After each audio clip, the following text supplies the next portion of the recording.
Clinical reasoning, knowledge, skills, and behaviors. History and physical examination, use and interpretation of diagnostic test, problem representation, cognitive biases, and human factors, thinking about thinking, shared decision making. Elements of clinical reasoning have classical signs of meningism, and the clinical presentation varies among different patients populations in different parts of the world. In one prospective study conducted in the United States, nearly all adult patients with meningitis had headache and a fever, but less than half had neck stiffness on examination, and only 5% of patients had Carnick's and Brudzinski's signs. All three signs had a likelihood ratio of around 1, meaning their presence or absence was of little use in deciding whether a patient had meningitis or not. Likelihood ratios (LR) are clinical diagnostic weights. An LR of greater than 1 increases the probability of disease. The higher the value, the greater the probability. Similarly, an LR of less than 1 decreases the probability of disease.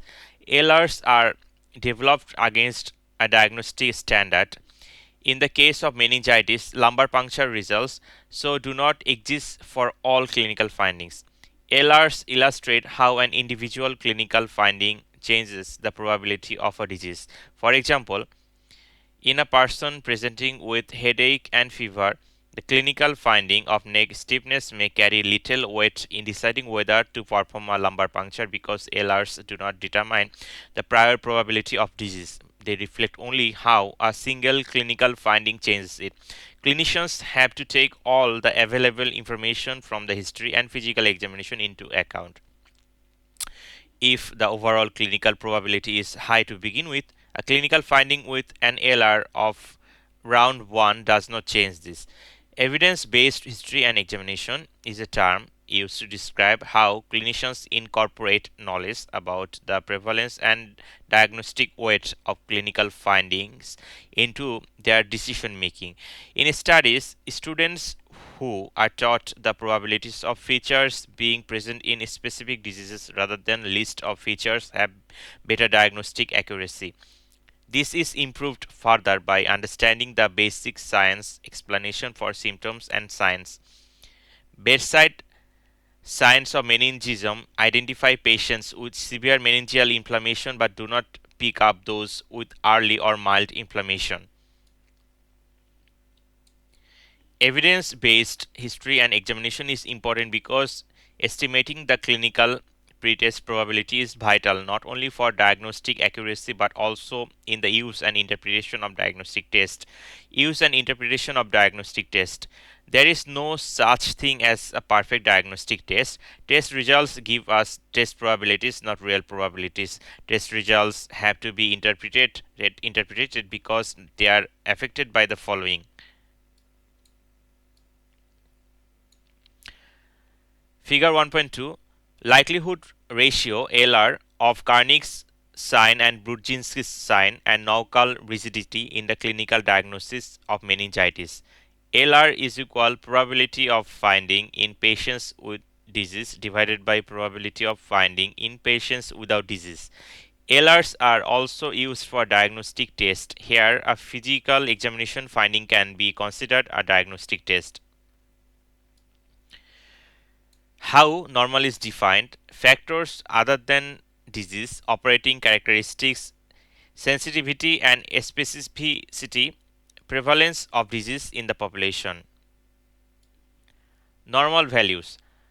Most tests provide quantitative results, a value on a continuous numerical scale. In order to classify quantitative results as normal or abnormal, it is necessary to define a cutoff point.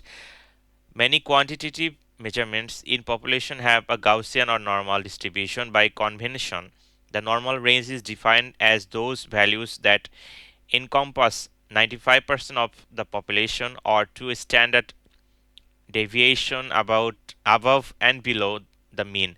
This means that 2.5% of the normal population will have values above and 2.5% will have values below the normal range. For this reason, it is more appropriate to talk about the reference range rather than the normal range. Test results in abnormal populations also have a Gaussian distribution with a different mean and standard deviation. In some diseases, there is no overlap between results from the abnormal and normal population. However, in many diseases, there is overlap in these circumstances. The greater the difference between the test result and the limits of the reference range, the higher the chance that the person has the disease. However, there are also situations in medicine when normal is abnormal and abnormal is normal. For example, in the context of a severe asthma attack, a normal partial pressure of carbon dioxide is abnormal and means the patient has life threatening asthma. Conversely, a low ferritin in a young menstruating woman is not considered to be abnormal at all. Laboratory results, cholesterol, thyroid stimulating hormone, also vary from day to day in the same person in the absence of a real change because of biological variation and laboratory variation. The extent to which a blood test is allowed to vary before it has truly changed is called